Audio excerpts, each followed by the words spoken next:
I've never been much of an outdoor person, but the summer after my second year in college, one of my roommates, whom I'll call Jake for privacy's sake, convinced me to go tent camping with him. It was only for the weekend, and I didn't have any other plans, so I agreed to join him. Jake was quite the enthusiast. He owned a 2014 Jeep Wrangler, and the entire back seat was packed to the brim with various camping gear. He wasn't a fan of reserving spots at established campsites. Instead, he preferred to find our own secluded spots in the wild, claiming it added to the adventure. Our journey took us into the heart of the Rocky Mountains. We drove deep into the woods, off the beaten path, until we discovered a clearing just large enough for Jake's Jeep to navigate through. It was there that we set up camp, a fire pit, some chairs, and the tent where we'd spend the night. It was around 7 p.m., and the sun was beginning its descent. Jake brought out a bag of hot dogs for us to cook over the fire. Simple, I know, but they made for an easy meal, and Jake wanted to ensure I had the full camping experience. He even had s'mores supplies at the ready, although we never got that far. As we cooked our hot dogs, an ear-piercing, female scream shattered the tranquility of the woods. It seemed to come from 300 or 400 feet away, echoing through the trees. We looked at each other in shock. At first, the words were indistinguishable, but we could hear pleas for help and desperate cries of "no." Then, abruptly, the loudest and most terrifying scream was cut short. Jake's face turned pale with horror as he stared in the direction of the screams.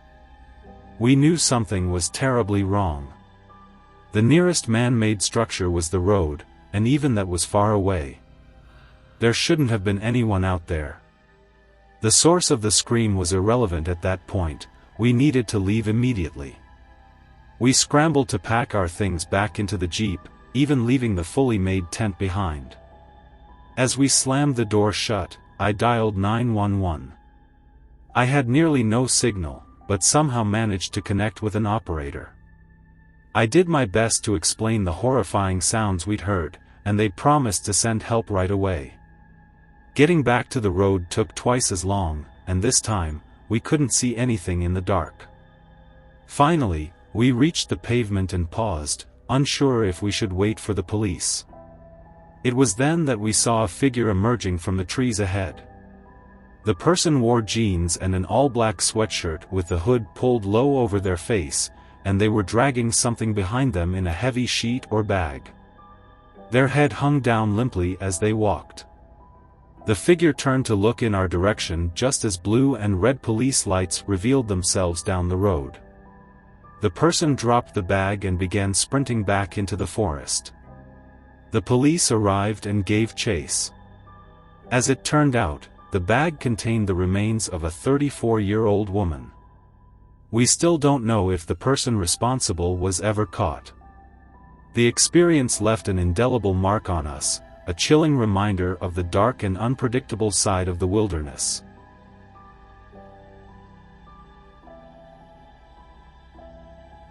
When I was in middle school, an eerie incident unfolded during my summer camp adventure. My parents had signed me up for a month-long, all-boys camp in a remote forest setting. The campsite perfectly matched the classic image you'd conjure, a cluster of 6 or 7 small cabins scattered amidst the woods. There was a tranquil lake, a few fire pits, and, if memory serves me right, a sand volleyball court. This camp was a 4-hour drive from the city, and it had the rustic charm of an old, well-used campsite. Upon arrival, I unpacked my belongings in one of the cabins and set up my bed. Excitement was in the air, as some of the kids I'd be staying with were eager to explore the forest before dinner. The camp rules were quite relaxed, allowing us to roam as far as we wanted, as long as the cabins remained in sight. Little did we know that our adventure would take a rather unsettling turn. As we ventured into the forest, one of the kids suddenly pointed out something unusual, or rather, someone unusual. A man, well over 50 years old, stood a few yards away, staring in our direction. He looked almost homeless, with ragged, dirty clothes and a disheveled gray beard. At first, we assumed he was one of the camp counselors, giving him a friendly wave in return for his peculiar smile. We promptly returned to our cabin, but the image of the man lingered in our minds. Later that night, I decided to confide in one of the camp counselors about the odd encounter. They took it very seriously, venturing into the part of the woods where we had seen the man. However, by the time they got there, he had vanished into the darkness. We began to realize that most of the camp counselors were teenagers, none older than 30, and they seemed to have no knowledge of this mysterious man. In the following days, our curiosity and enthusiasm for exploring waned as the memory of the encounter continued to disturb us. We couldn't shake the feeling of being watched, and it cast a shadow over our camp experience. It was on the fourth night when things took a terrifying turn. I was roused from my sleep by the sound of the cabin door handle rattling. Typically, one of the counselors would knock on all the cabins around 11 p.m. to remind us to lock our doors and get some rest. I assumed this was the case, but with no way to tell the time, I couldn't be sure. Being the only one awake, I called out, affirming that we were already in bed. As I did, a flashlight suddenly illuminated from outside, its beam probing through the windows. Someone was attempting to peer inside. A few of the other kids began to wake up, and I urgently motioned for them to get down. The person outside circumvented our cabin several times, shining the light through each window. I couldn't discern whether they spotted me, but I knew that light had swept over me several times. After what felt like an eternity, the light finally went out, plunging us back into silence. I explained the ordeal to the other kids in the cabin. One of them had a watch, and it read 4 a.m. We were certain that the person with the flashlight was not a counselor. We stayed awake until morning when one of the teenage counselors arrived to wake us for breakfast. We wasted no time in sharing our harrowing experience with him, and he immediately took us to the adult counselors. What we learned next sent shivers down our spines. Another camper from a different cabin had experienced a similar terrifying encounter the previous night. He had spotted someone trying to pick the lock of his cabin door. At first, he too had thought it was a counselor, but his suspicions deepened when he saw the person's actions. The description of the intruder was eerily familiar, a man with a beard and dirty clothes. It instantly reminded us of the stranger we had seen in the forest on our first day. The entire camp was thrown into chaos, and in the interest of the campers' safety, the decision was made to cancel the camp immediately. That afternoon, a bus arrived to take us all back home. Many years have passed since that unsettling summer, and I couldn't help but do some research to piece the story together. The police had been called in after we left, and they scoured the area. Their investigation led them to a small tent nearby, which contained essential survival items, along with hundreds of Polaroid pictures. These pictures captured every detail of the camp, the cabins, the canoes by the lake, the fire pits, and, most chillingly, photos of the campers. The majority of the images were taken from a distance or from concealed locations. However, the most disturbing photos were taken at night, through the cabin windows. The police patiently waited near the tent, hoping that the person responsible would return, but no one ever did. The man who had caused us so much fear and distress was never found, leaving us with an unsettling mystery that still haunts us to this day.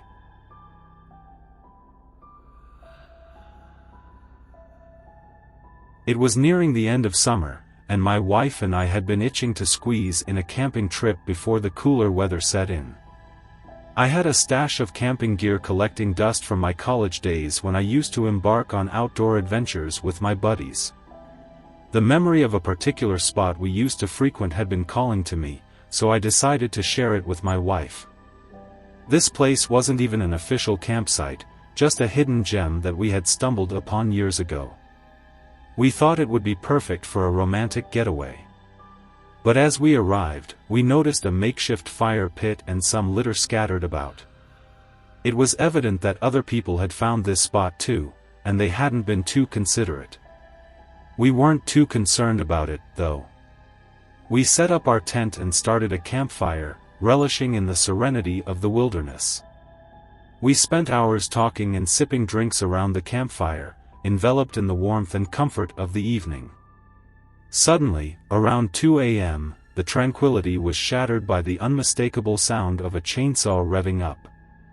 Our initial assumption was that someone was cutting down a tree, but the lateness of the hour made no sense. Our confusion quickly turned into dread and maniacal laughter pierced the night. We swiftly doused the fire and retreated into our tent, the flimsy fabric offering a semblance of security. Thankfully, the menacing sound seemed to recede, and we felt somewhat safer, bolstered by the presence of a machete we had brought along. Over the next few minutes, though, it sounded like the noise was drawing nearer. Just as anxiety began to consume us, the engine abruptly cut out, and relief washed over us. After what felt like an interminable half-hour of eerie silence, we felt comfortable enough to try and get some sleep, aided in no small part by the drinks we'd consumed. I can't be sure of the exact time, but at some point in the night, I was roused from slumber by an unidentified sound. As my senses gradually awakened, the distinct patter of footsteps reached my ears. I cautiously sat up, noticing that my wife had already done the same. We exchanged anxious glances and listened intently. The footsteps were unmistakably real, and they were approaching. Multiple sets of footsteps, no more than 20 yards away. My wife suggested making a run for the car, but I thought it best to wait a few minutes. The moonlight provided enough visibility to discern silhouettes on the tent wall, 3 men. I kept this discovery to myself, not wanting to further distress my wife, but I did clutch the machete beside us, dreading the prospect of having to use it. Seconds dragged on like hours, but finally, after a couple of agonizing minutes, I saw the shadowy figures retreat. This was our chance. I whispered to my wife that it was time to go, leaving everything behind. We unzipped the tent and bolted for the car. I've never been more grateful for a remote key fob. I hit the engine start button as we sprinted towards the vehicle, and we peeled out of there. As we sped away, I finally confessed to my wife about the ominous figures on the tent wall. She scolded me for not sharing this sooner, but our immediate concern had been our safety. We spent the night in a hotel, and the following morning, we decided to return to the campsite. To our dismay, all of our belongings were gone, not a single item left behind. The unsettling events of that night remained a mystery, and it left us with a lingering sense of unease. We may never know whether we accidentally trespassed on someone else's property, but one thing was clear: it wasn't an experience that encouraged us to venture into the wilderness again anytime soon.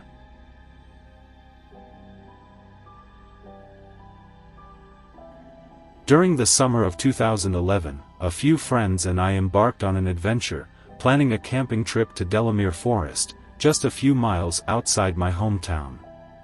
Despite its relatively small size, the forest promised a much-needed escape from city living. While urban life had its perks, it could also be stifling, making any opportunity to reconnect with nature a welcome respite. As the days drew closer to our camping trip, however, things began to unravel.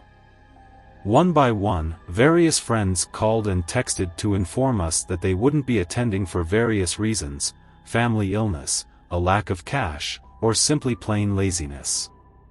In the end, it was just 2 of us who decided to go ahead with the adventure.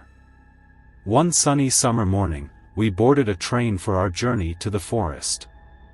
The weather was perfect, with a cloudless sky and a light breeze that made the hike through the woods far less oppressive than we had anticipated. In no time, we found a suitable spot in the shade right next to a stream, providing us with both washing and drinking water. The only downside was that our chosen spot was quite exposed and visible to anyone passing by. It lacked subtlety, to say the least. As late afternoon approached, tired from our hike, we decided to build a fire to cook some dinner. Building a small campfire is a quintessential part of camping, but it also has the unfortunate side effect of attracting attention, thanks to the smell of burning wood and cooking food, not to mention the smoke. We might as well have been broadcasting our presence to the entire forest with a megaphone. As expected, it wasn't long before a group of locals stumbled across our camp. They seemed friendly enough at first, but I couldn't shake the feeling that something wasn't quite right about them. It's fascinating how human instinct can pick up on subtle cues in body language, speech, and the way people look at each other, leading us to believe that someone isn't entirely genuine. I wasn't sure if it was the way the locals exchanged glances or the probing questions they asked, but I knew they didn't have the best of intentions. When they eventually moved on and were out of earshot, my friend and I decided it was time to relocate our camp. My friend, usually the more skittish one, urged us to move, and for once, I wholeheartedly agreed. It's always better to be safe than sorry, especially in a remote forest. Despite our fatigue and being partially intoxicated, we quickly packed up our gear, extinguished the fire, and began searching for a new campsite. Fortunately, we found one fairly quickly, a densely wooded hill that essentially overlooked our previous location. We couldn't see our old camp directly, but a short walk from our new spot provided us with a decent view of the surrounding area. As the sun set, we lit another fire, cooked some ramen noodles, and had a few drinks. We chatted nonsensically around the fire until exhaustion and alcohol made further conversation impossible. We retreated to our makeshift poncho shelters for the night. I must have passed out immediately, as I don't recall drifting off. I only remember opening my eyes to pitch darkness and the distant sound of a car engine revving. Initially, I was annoyed to be awakened, with a pounding hangover taking hold. However, the persistent revving engine grew louder and closer. Something urged me to investigate. As I got closer to the edge of the hill, I could already see torch beams illuminating our old campsite. The revving engine belonged to a vehicle that had been driven deep into the forest, almost to our previous camp. It was clear that someone was looking for us. My instinct told me to return to my sleeping friend and wake him. I must have explained what I'd seen multiple times, and eventually, he roused from his drowsy state, understanding the urgency of the situation. We acted quickly, extinguishing our fire and grabbing our binoculars. When we returned to the edge of the hill, we watched the scene below in horror. The men down there were armed with baseball bats, hammers, and even a length of rope. They were clearly intent on something nefarious, cursing and showing anger about not finding us. Our only means of defense were our Swiss Army knives. Thankfully, the group didn't seem interested in searching for us, but they also weren't leaving in a hurry. This meant we were effectively trapped on the wooded hill. Any attempt to escape with our heavy backpacks would have been futile, especially since they had a vehicle. We stayed there until morning, unable to get any sleep. Although the gang eventually departed with their vehicle, our fears weren't completely allayed. They returned later with reinforcements, torches in hand, and a clear determination to locate us.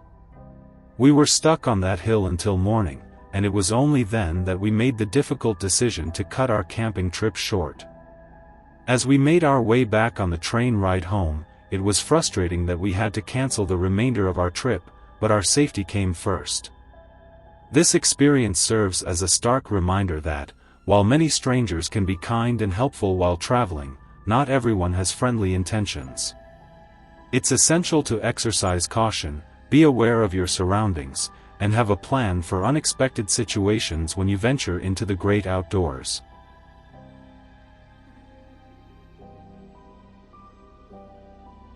A few years back, two friends and I embarked on an adventurous journey to Scotland. We took an overnight coach from Liverpool to Dumfries for a week-long wild camping trip. The major difference between wild camping and regular camping is that we didn't use tents. Instead, we relied on ponchos and tarps to create basic shelters, and we'd sleep directly on the ground. It could be tough at times, but the challenge was part of the appeal. It felt like a true test of our abilities. Our journey started at around 5 o'clock in the morning, and we had barely slept due to the uncomfortable bus ride. We were now navigating through the Scottish countryside. But just 2 minutes into our adventure, we realized we had taken a wrong turn. It was hard to believe that we could make such a mistake right at the beginning of our trip. Feeling a bit disoriented and quite tired, we decided to stop a passing cyclist for directions. The cyclist, in true Scottish fashion, was friendly and helpful, pointing us in the right direction. As we turned a corner, we caught sight of a war memorial, which would serve as a significant landmark. As we approached the memorial, we were bathed in warm golden sunlight, and we couldn't resist taking a break. We set down our heavy packs on the benches near the memorial, and I couldn't help but think about the old superstition of burying people who had taken their own lives at crossroads. It sent a shiver down my spine, but we continued our journey. Our route led us southwest towards Gargan Bridge, and we found ourselves walking on a narrow pavement, often forced onto the road to maintain our level. Along the way, we spotted our first rabbit, which felt like a good omen. We couldn't help but playfully mime aiming through imaginary scopes and making popping sounds, much to the rabbit's amusement. We eventually reached Gargan Bridge, crossing the brae with an old blacksmith's dwelling at its foot. After passing the local secondary school, we reached a farm track. The countryside was peaceful, with no farmhands in sight, but plenty of grazing livestock.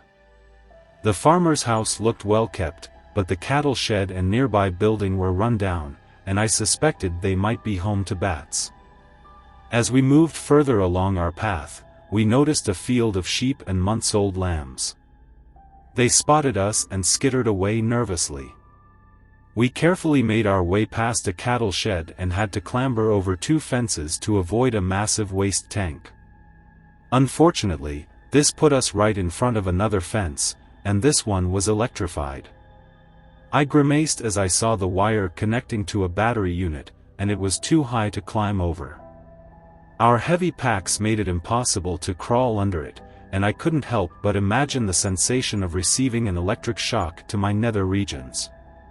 Spotting a large piece of dead wood nearby, I nervously avoided fresh cow patties, as if they were landmines, and dragged the wood to the fence to pin it down. As I stepped over the fence, I could hear a faint buzzing. We continued across 2 fields, climbing the fence between them, which was no easy task with our heavy packs. I even took out my iPhone to film our ascent of the first of many hills, but our steps became strained and small as the weight on our backs took its toll. I had started to feel hungry, and a much-needed rest point came into view. We dropped our packs just a few yards away from where we had pitched our tent on a previous trip. My friend Corky, drenched in sweat, took off his shirt, and I noticed steam rising from his shoulders. It was a comical sight, and we couldn't help but chuckle as we shared some food. Corky put on dry clothes while eyeing a tin of all-day breakfast. It was cooler in the shade, and we leisurely enjoyed our snacks. It was already 7 o'clock in the morning, but sleep deprivation made it feel later in the day.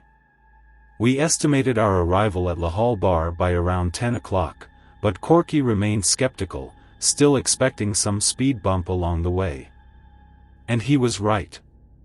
As we moved slowly but steadily across the ridge of a hill, we reached a small collection of houses that served as a landmark. After some deliberation, we decided to cross a field of cows as it seemed like the quickest and easiest route, avoiding another more intimidating electric fence. About halfway across the field, I noticed the cows beginning to stare at us. Normally, this wouldn't be intimidating, but their number and hostile glares made me slow my steps. My friend Martin reassured me, saying they were just curious, but the cows started walking toward us in what seemed like a battle formation. The situation escalated quickly. The cows started trotting and then galloping toward us. Corky panicked and began walking backward, shouting, "They're running at us." I, too, stopped and turned over my shoulder to see a small enclosure with electrical conductors. Corky yelled, "Bail, dude, bail." We tried to run, but with our heavy packs, it was more like hobbling. I had decided that being shocked by electricity had to be better than getting trampled, so I stayed back and prepared for a possible shock. Martin screamed, "Don't run."